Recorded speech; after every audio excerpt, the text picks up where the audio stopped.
Buron 3 tahun, Kejati berhasil tangkap terpidana asusila.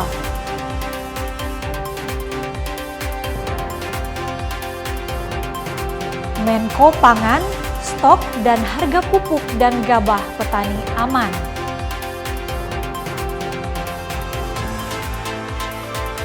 Rumah produksi kerajinan rotan kekurangan bahan baku.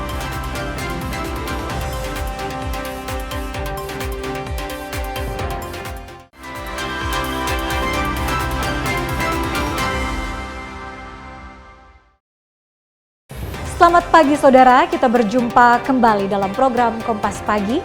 Selain 3 sorotan tadi, Anda juga bisa menikmati beragam informasi menarik lainnya yang dihimpun tim redaksi Kompas TV. Bersama saya, Tira Matoy, inilah Kompas Pagi selengkapnya, hanya di Kompas TV, independen, terpercaya.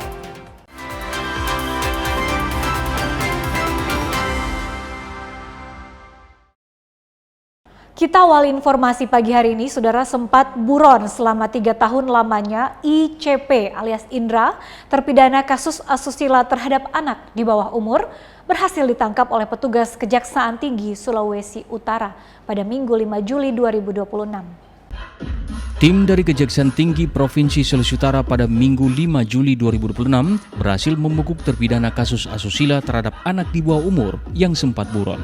Terpidana Indra ditangkap tanpa perlawanan saat sedang bersantai di salah satu rumah di Kota Manado. Sebelumnya Indra telah dijatuhi hukuman penjara 6 tahun dan denda 200 juta atau ganti penjara 4 tahun akibat kejahatan yang dilakukan pada tahun 2023 yang lalu. Eri Yudianto, Asi Intel Kejati Sulut mengatakan terpidana yang selama ini buron harus mempertanggungjawabkan tindakannya setelah melarikan diri selama 3 tahun. DPU ini sudah melarikan diri sejak putusan pengadilan yang telah mempunyai kekuatan hukum tetap di tahun 2023. Jadi tersangka atau terpidana ini sudah dilakukan pemanggilan selama 3 kali, yaitu pada tanggal 28 Agustus, kemudian tanggal 30 Agustus dan 7 September 2023. Keberhasilan menangkap DPO kasus asusila ini menjadi komitmen Kejati dalam menjaring seluruh DPO yang masih buron. Swingli Manderes, Kompas TV Manado, Sulawesi Utara. Sementara itu dari Kendari, saudara tim Opsnal Satuan Reserse Narkoba Polresta Kendari menangkap 2 orang pria yang diduga menjadi pengedar sabu lintas kabupaten Kamis siang 2 Juli 2026. Keduanya ditangkap setelah polisi menyamar sebagai pengemudi ojek online dan berpura-pura sebagai pembeli sabu. Inilah detik-detik penangkapan salah seorang pengedar sabu inisial FH yang dilakukan tim opsional Satuan Reserse Narkoba Polresta Kendari di Jalan Brigjen Katamso, Kelurahan Baruga, Kecamatan Baruga, Kota Kendari. Untuk menangkap pelaku, petugas menyamar sebagai pengemudi ojek online. Di depan sebuah minimarket di lokasi penangkapan, pelaku digeledah dan ditemukan di jok motornya 3 saset sabu dengan berat total 27,80 gram. Tidak jauh dari lokasi penangkapan pelaku pertama, tim opsional Satuan Reserse Narkoba Polresta Kendari menangkap pelaku kedua, inisial AS, yang juga diduga pengedar sabu. Dari tangan pelaku AS, polisi menyita 17 paket kecil sabu siap edar dengan berat total 4,63 kg. Kasat Reserse Narkoba Polresta Kendari AKP Andi Musakir Musti mengatakan pelaku sudah menjadi target operasi. Berdasarkan laporan masyarakat, keduanya disinyalir sebagai pengedar sabu lintas kabupaten. Dari pemeriksaan sementara, kedua pelaku memperoleh barang haram itu dari seseorang dengan sistem tempel dan diarahkan untuk mengedarkannya. Yang kita dapat pertama, tersangka yang kami target itu atas nama AS. 32,43 gram sekitar itu. Berapa saset itu Pak? 20 saset. Yang 17 itu siap edar, yang 3 saset itu akan dikemas secara detail karena baru diambil itu barang. Tersangka ini antara tersangka 1 dengan 2 ini ada hubungan keluarga juga, cuma perangnya beda. Polisi masih mengembangkan kasus itu guna mengungkap pemasok barang haram kepada kedua pelaku. Akibat perbuatannya, kedua pelaku dijerat Undang-Undang Narkotika dan terancam hukuman penjara minimal 5 tahun. Silvian Sakia, Kompas TV Kendari, Sulawesi Tenggara. Kita kembali ke Sulawesi Utara, Saudara. 2 rumah yang ada di Kelurahan Wangurer, Kota Bitung hangus terbakar pada Kamis siang. Penyebab kebakaran hingga saat ini belum diketahui. Namun dugaan sementara kebakaran terjadi akibat hubungan arus pendek atau korsleting. Peristiwa kebakaran terjadi di Kelurahan Wangurer Utara, Kota Bitung pada Kamis siang. Belum diketahui asal mula api. Rumah yang terbuat dari bahan mudah terbakar serta angin kencang menyebabkan api begitu cepat membesar dan menjalar. 2 unit pemadam kebakaran Pemkot Bitung yang diturunkan ke lokasi tak bisa berbuat banyak. Jadi terjadi barusan itu kira-kira jadi menghampiri jam 11 ya, kejadian tadi siang tadi ini. Ada kendaraan pemadam kebakaran itu ada 2 yang diturunkan. Nah, ini bersama-sama juga ada kegiatan bersama dengan perhubungan juga. Ada juga Satpol juga dan kelurahan juga. Jadi bersama-sama kita kolaborasi untuk pemadaman ini. Sekarang tinggal pendinginan. Jadi kalau nggak salah sekitar 2 atau 3 nggak salah ini. Memang di sini tempatnya ini kan ada triplex juga, jadi makanya mudah dia untuk terbakar. Triplex ini dia mudah terbakar. Terus ada warung juga yang jual gas juga, makanya dia cepat dia menyulut api ini. Tidak ada korban jiwa dalam peristiwa ini. Namun kerugian material diperkirakan mencapai ratusan juta rupiah. Jimmy Dapar, Kompas TV Bitung, Sulawesi Utara. Saudara, informasi perubahan jadwal kapal feri di Gorontalo mengganggu aktivitas wisatawan. Tetaplah bersama kami di Kompas Pagi.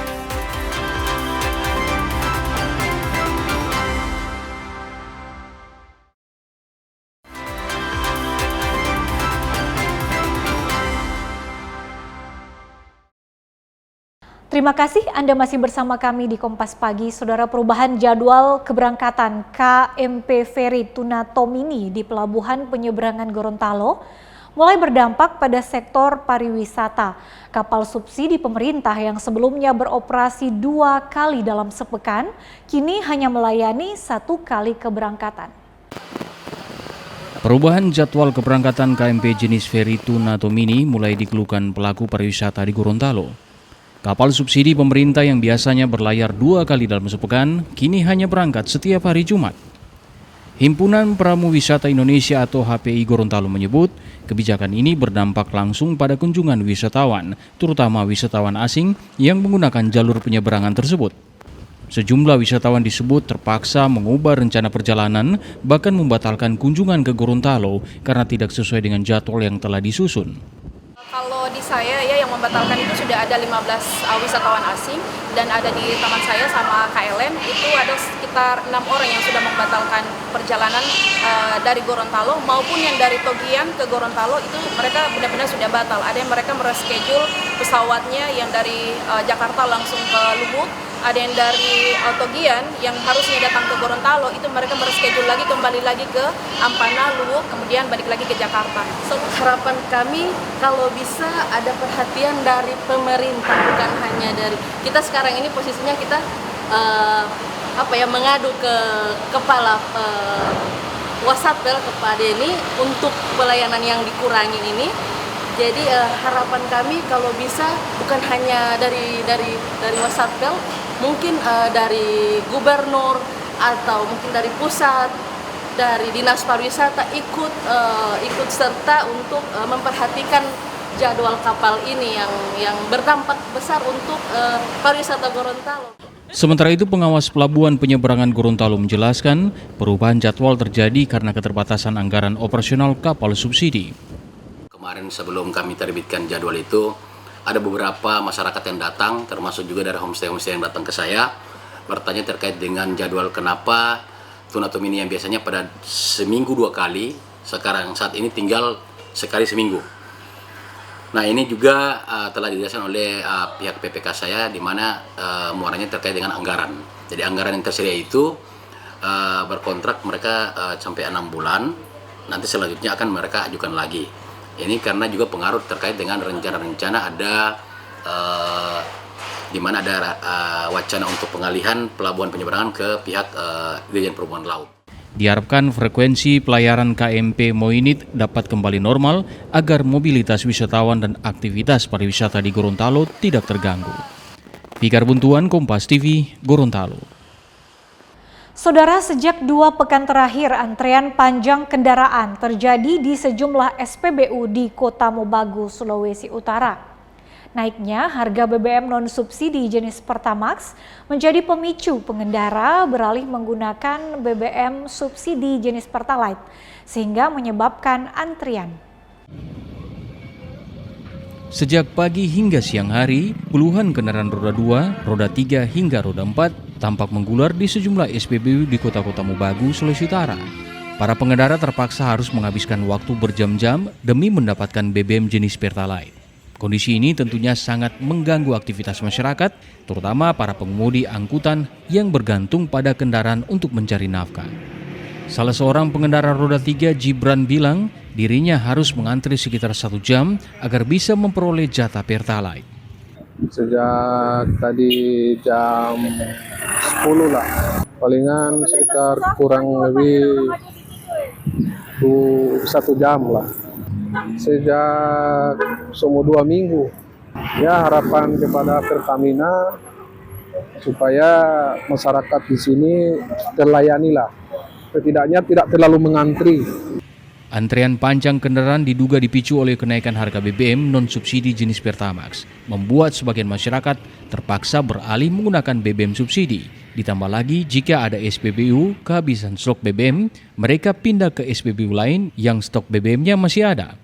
Salah satu pengawas SPBU Mongkonai bilang, untuk mengantisipasi antrean yang semakin panjang, sekaligus mencegah adanya pembelian BBM dalam jumlah besar, pihak SPBU menerapkan kewajiban penggunaan barcode kendaraan serta membagi jalur pengisian sesuai jenis kendaraan. Penyebabnya itu salah satunya itu kenaikan harga BBM yang non-subsidi. Tapi ketika non-subsidi naik, itu kelonjakan antrian yang subsidi bertambah. Itu salah satu penyebabnya, Pak. Penyebabnya juga kalau ada kemungkinan SPBU yang minyaknya sudah habis, pasti berdampak ke SPBU lain. Warga berharap distribusi BBM subsidi dapat lebih diprioritaskan bagi pengguna kendaraan yang benar-benar membutuhkan, terutama kendaraan umum dan taksi, ketimbang pihak-pihak yang diduga membeli BBM untuk dijual kembali. Rahman Rahim, Kompas TV, Kota Mobagu, Sulawesi Utara. Masih terkait jelang tahun ajaran baru, saudara, puluhan anak peserta kursus bahasa Inggris di Tim Wato Institute mendapat kejutan yang tak terduga. Mereka diajak berbelanja perlengkapan sekolah mulai dari tas, sepatu, seragam hingga alat tulis untuk menyambut hari pertama masuk sekolah. Langkah-langkah kecil itu memenuhi sudut toko dengan wajah penuh senyum. Satu persatu anak memilih buku, tas impian, serta mencoba sepatu baru hingga memastikan seragam yang akan mereka pakai saat masuk sekolah. Sebanyak 39 anak dari berbagai daerah di Gorontalo mendapat kesempatan berbelanja melalui program yang digagas Tim Wato Institute. Sebagian dari mereka mengaku ini kali pertama bisa memilih sendiri perlengkapan sekolah yang akan digunakan. Program ini telah berjalan sekitar 8 tahun sebagai bentuk dukungan agar anak-anak tetap bersemangat menempuh pendidikan. Kami dari Tim Wato Institute bekerja sama juga dengan Hari Mimin Homestay. Jadi agenda kami hari ini ke sini dengan anak-anak kursus bahasa Inggris di belanja kebutuhan sekolah sama kebutuhan sekolahnya itu buku, pulpen, tas, sepatu, dan seragam sekolah. Kayak ini berjumlah sekitar 39 orang. Ada yang dari Biluhu, ada yang dari Tim Wato, juga ada yang dari wilayah yang lain juga. Kami ini mensupport 39 siswa ini memang yang sudah dari TK. Ada yang TK ke SD, ada yang SD ke SMP, dan ada yang sudah SMA. Sebagian bantuan ini berasal dari wisatawan asing yang ikut tergugah berbagi untuk pendidikan anak sekolah di Gorontalo. Lebih dari sekedar tas dan sepatu baru, hari itu mereka membawa pulang semangat baru untuk menyambut tahun ajaran yang akan dimulai. Fikar Buntuan, Kompas TV, Gorontalo. Saudara, informasi Menko Pangan jamin stok dan harga pupuk dan gabah petani aman. Tetaplah bersama kami.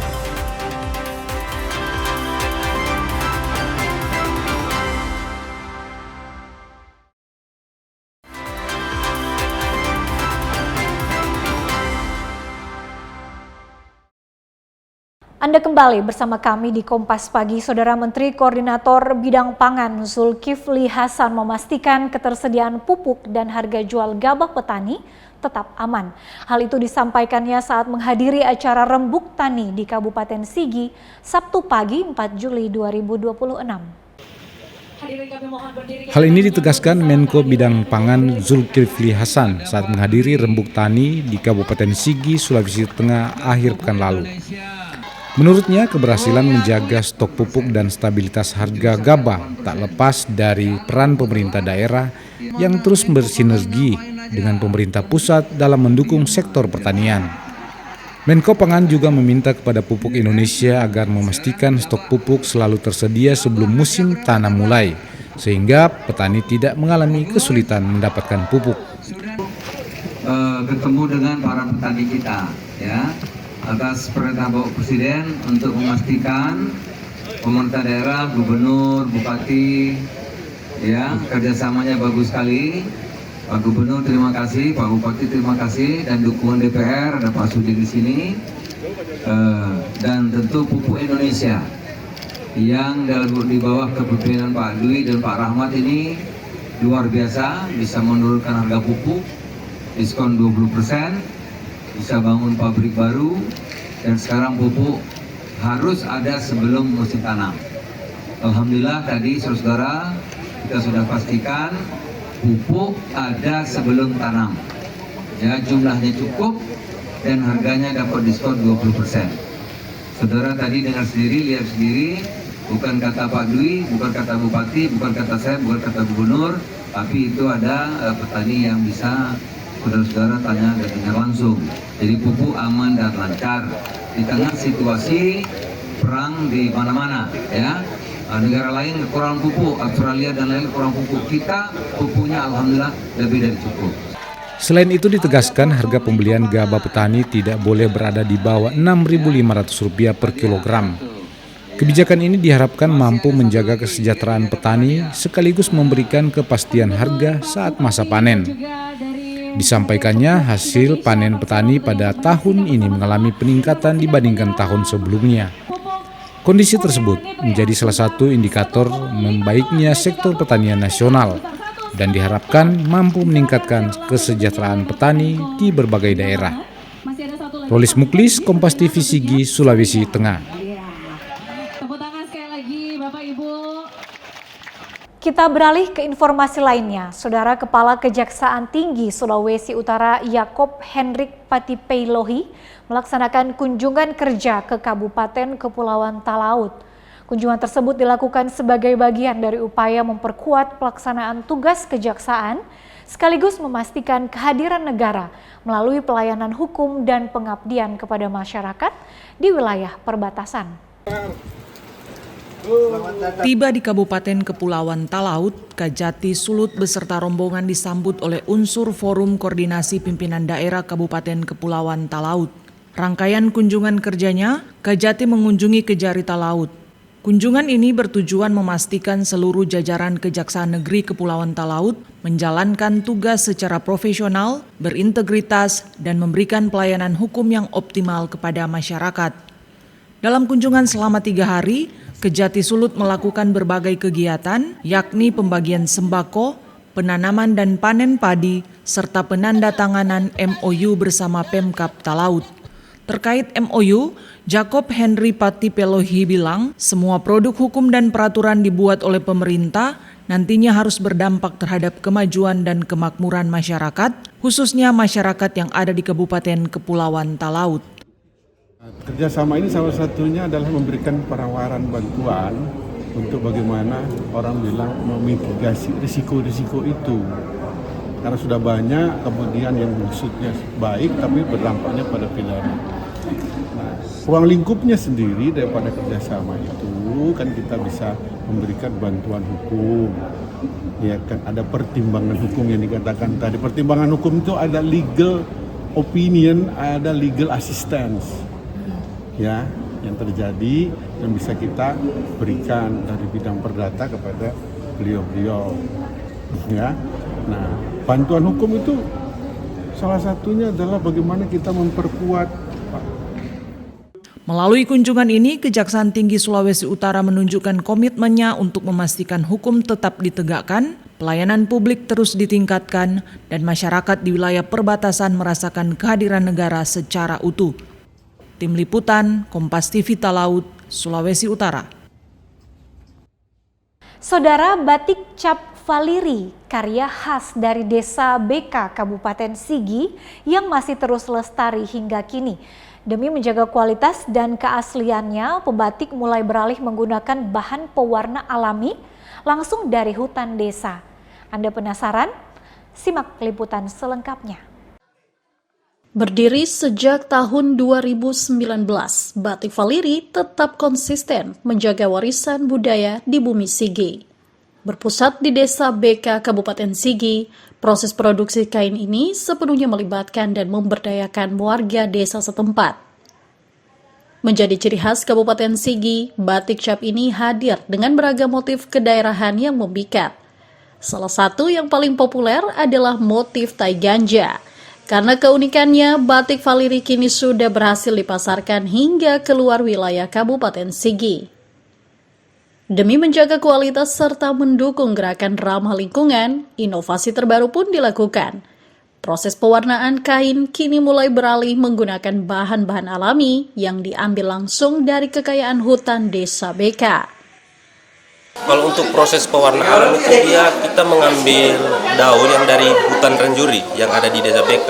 Dan itu daun pohon purba yang sudah berumur karena ribuan tahun, terus daunnya itu daun yang sudah kering. Dalam proses pembuatannya itu dia sampai 7 kali pencelupan agar menciptakan warna yang lebih kentara seperti itu.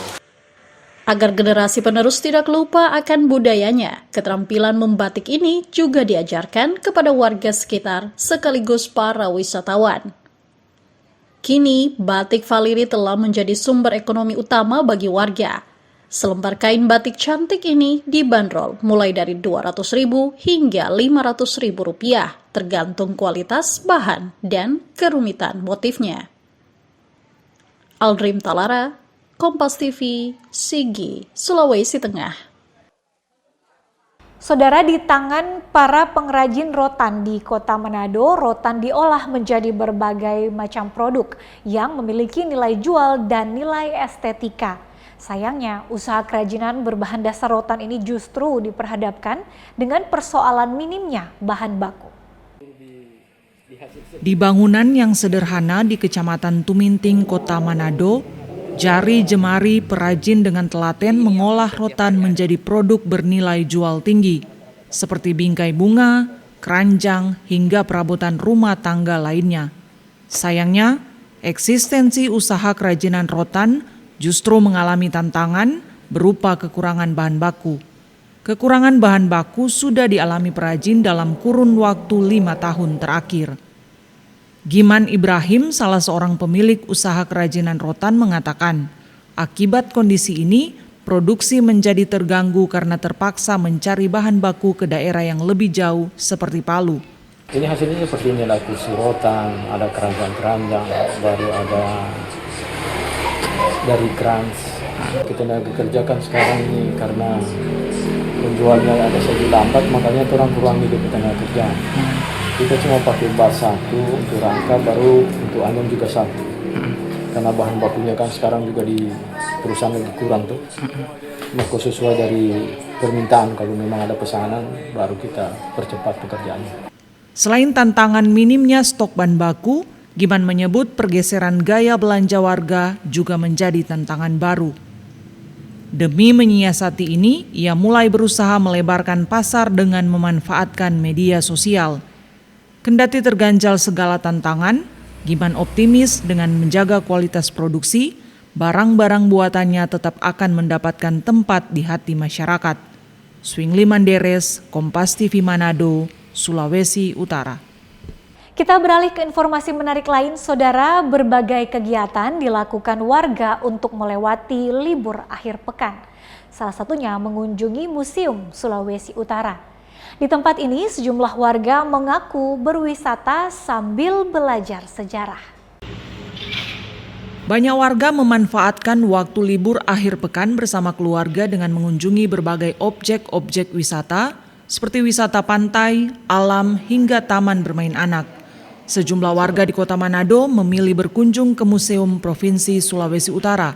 Sejak diresmikan, Museum Sulawesi Utara banyak dikunjungi warga. Pengunjung mengaku mengunjungi museum bisa mendapat banyak manfaat sambil berwisata.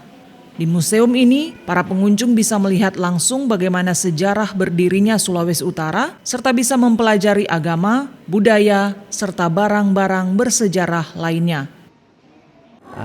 Kebetulan ini kan pas sudah mau masuk sekolah hari Senin, jadi sekalian ini kita belajar, berwisata sambil belajar istilahnya. Jadi sambil anak-anak juga mengetahui asal-usul daerah Sulawesi Utara, menambah ilmu, mungkin dari untuk pelajaran sejarah lagi, langsung diuji praktiknya langsung di sini, lihat supaya tahu lagi mereka tentang sejarah Sulawesi Utara. Kalau kondisi sekarang sih sudah tertata rapi, terus kondisi sudah bersih dari yang awalnya sebelumnya dibangun. Pasca direnovasi, Museum Sulawesi Utara ini telah berdiri megah sehingga menambah minat dari masyarakat Sulawesi Utara, khususnya Kota Manado untuk mengunjungi tempat ini. Jimmy Dapar, Kompas TV, Manado, Sulawesi Utara. Saudara, usai jeda kami akan kembali dengan informasi dari sejumlah daerah di Indonesia Timur. Tetaplah bersama kami di Kompas Pagi.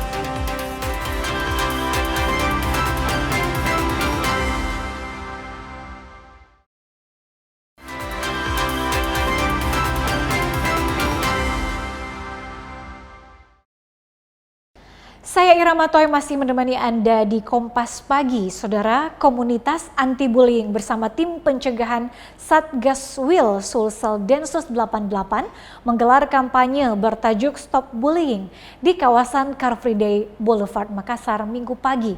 Kegiatan ini bertujuan meningkatkan kesadaran masyarakat tentang bahaya perundungan serta pencegahan penyebaran paham intoleransi, radikalisme, ekstremisme, dan terorisme melalui media digital. Dalam kegiatan tersebut, para relawan membagikan tas bertuliskan Stop Bullying kepada masyarakat yang mengikuti aksi kampanye sebagai bentuk apresiasi atas partisipasi mereka dalam mendukung gerakan anti-bullying. Selain itu, warga yang melintas juga diajak membubuhkan tanda tangan pada spanduk komitmen sebagai simbol dukungan terhadap upaya pencegahan perundungan di lingkungan kampus, sekolah, keluarga maupun masyarakat. Saat ini Satgas Wil Sulawesi Selatan Densus 88 bilang sebanyak 1.200 kasus perundungan dan 100 lebih anak terpapar radikal lewat medsos pada tahun 2025 di Sulawesi Selatan. Antusiasme masyarakat terlihat tinggi, banyak pengunjung CFD mulai dari anak-anak, remaja hingga orang tua ikut menyampaikan pesan-pesan positif dan menandatangani deklarasi Stop Bullying. Kegiatan ini juga menjadi sarana edukasi mengenai dampak buruk perundungan terhadap kesehatan mental dan perkembangan korban. Kampanye publik ini merupakan salah satu pendekatan yang banyak digunakan untuk meningkatkan kesadaran masyarakat dalam mencegah perundungan. Kalau menurut saya sih sebenarnya bullying itu perilaku yang kurang baik ya. Jadi sebisa mungkin kita sebagai generasi muda, apalagi di sekitar kita, kalau ada yang melihat bullying itu sangat-sangat miris sekali. Jadi memang perilaku seperti itu harus kita hindari dalam generasi kita maupun sampai generasi ke depan. Kalau saya lihat memang tingkat bullying itu sangat tinggi sekali. Walaupun masih dari kalangan kecil, remaja sampai dewasa itu sangat-sangat miris sekali dan memang sangat-sangat tinggi sekali untuk kalangan Indonesia tingkat bullying. Diharapkan kampanye ini dapat menumbuhkan kepedulian masyarakat agar berani menolak segala bentuk perundungan dan serta pencegahan penyebaran paham intoleransi, radikalisme, ekstremisme, dan terorisme. banyak sekali Kak dampaknya, di mana itu dampaknya ada kayak fisiologis ya, manusia sendiri itu kayak dia itu sering dicampakkan Kak, diasingkan karena dia itu tidak merasa kayak minder dengan teman-temannya.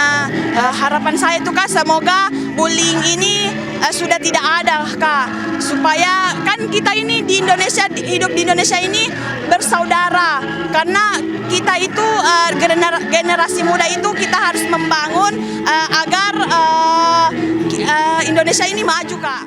Melalui kolaborasi antara komunitas dan aparat, kegiatan ini diharapkan menjadi langkah nyata dalam membangun budaya anti-bullying di Kota Makassar, Sulawesi Selatan, sekaligus mengajak seluruh elemen masyarakat untuk bersama-sama menghentikan segala bentuk kekerasan, baik secara fisik, verbal, maupun melalui media digital. Rama Pratama, Kompas TV Makassar, Sulawesi Selatan.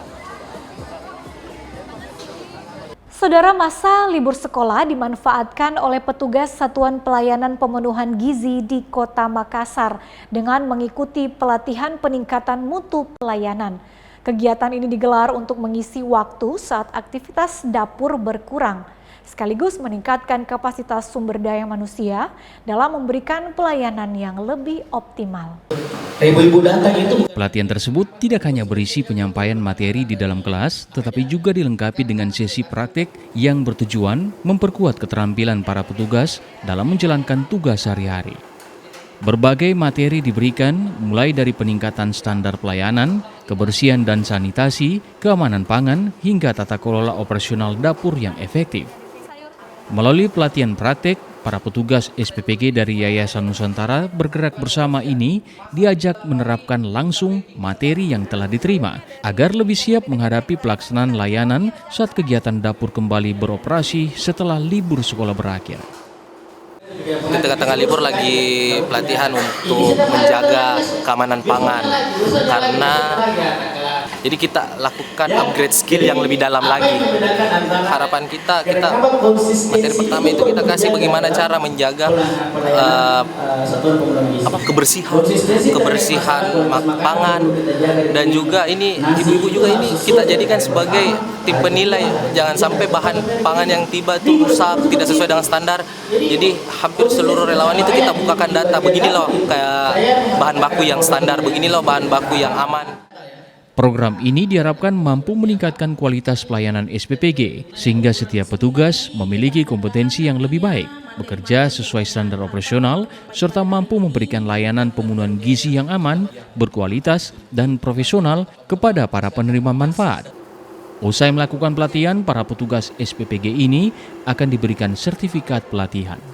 Rama Pratama, Kompas TV Makassar, Sulawesi Selatan. Kita beralih ke informasi lain. Saudara Menteri Koordinator Bidang Pangan Zulkifli Hasan mengatakan pemerintah menargetkan 40.000 koperasi desa Merah Putih yang akan beroperasi pada Oktober 2026.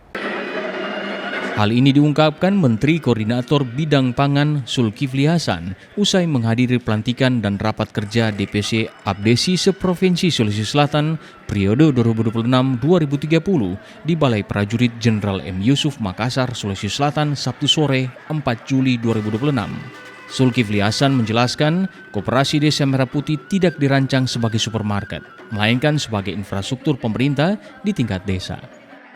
Sekarang fokus 40.000 kita akan selesaikan ya. Saya sudah rapat dengan Wapang, Pak Tandio, dan seluruh kementerian terkait. Fokus tahun ini untuk 40.000. Bahkan Pak Tandio akan mengatakan mungkin sampai 36.000 lebih. Tapi kita kemungkinan cadangkan sampai 40.000 tahun ini. Fokus biar jalan, biar bagus. Nanti lanjut tahun depan, nah kita lihat perkembangan seperti apa. Saat ini proses pembentukan kelembagaan operasi terus berjalan, termasuk penyelesaian struktur organisasi beserta penyiapan manajer di setiap lokasi rampung pada September hingga operasional dapat dimulai Oktober 2026 mendatang. Arif Tirtana, Kompas TV Makassar, Sulawesi Selatan. Saudara, menghadirkan suasana musim dingin ala Eropa, wisata dunia salju atau Snow World Makassar jadi pilihan warga menghabiskan libur panjang bersama keluarga. Menikmati dinginnya salju sambil kulineran menambah keseruan bermain di wahana es, satu-satunya di Indonesia Timur. Membeludaknya jumlah pengunjung sudah terlihat dari pintu masuk wahana Snow World alias dunia salju, menarik minat warga, utamanya anak-anak. Sejak liburan sekolah mulai, pengunjung ke wahana bermain salju ini tercatat naik 100% hingga lebih dari 1.000 pengunjung setiap harinya. Pengunjung didominasi anak-anak, mereka semangat ke Snow World karena ingin menikmati suasana liburan musim dingin ala Eropa. Di sini anak-anak puas bermain seluncuran es, bola salju, ayunan es, naik gondola, dan bermain. Meningkatnya pengunjung juga karena cuaca kota Makassar yang panas dan alhasil kunjungan ke wahana musim dingin jadi pilihan orang tua dan anak-anak. Kami di sini kalau liburan sama keluarga dalam rangka liburan ya, keluarga 12 ya, karena lebih aman dan bagus. Tak hanya dari Makassar saja, pengelola mencatat banyak pengunjung berasal dari luar kota, bahkan dari luar Pulau Sulawesi. Mereka sengaja datang karena penasaran dengan suasana wisata salju. Untuk di liburan musim ini, kita kan mulai peak season itu dari tanggal 20 Juni sampai dengan 12 Juli. Nah, kalau untuk di minggu-minggu awal itu kita trafiknya masih di bawah 1000-an. Tapi setelah tanggal 25 ke atas, di hari Jumatnya itu kita sudah 1000-an ke atas. Nah, dengan kondisi yang seperti itu sama dengan yang sekarang, kondisinya itu lebih dari 1000. Naiknya jumlah pengunjung juga jadi berkat bagi tenan UMKM di dalam wahana. Penjualan makanan dan minuman naik hingga 100% selama libur sekolah. Untuk penjualan alhamdulillah omset naik hampir 100% dari hari sekolah. Kalau untuk di Snow sendiri yang pastinya yang berkuah panas seperti bakso kuah, mie ayam. Harapannya sih kalau bisa liburnya lebih panjang. Snow mulai buka di jam 11 hingga jam 10 malam. Pengunjung juga bisa mendapatkan beragam promo selama libur sekolah.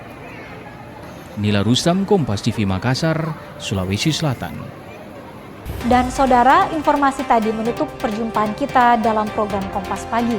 Saya Ira Matoy bersama kru yang bertugas mengucapkan terima kasih atas kebersamaan Anda. Tetap saksikan rangkaian program berita di Kompas TV, independen, terpercaya.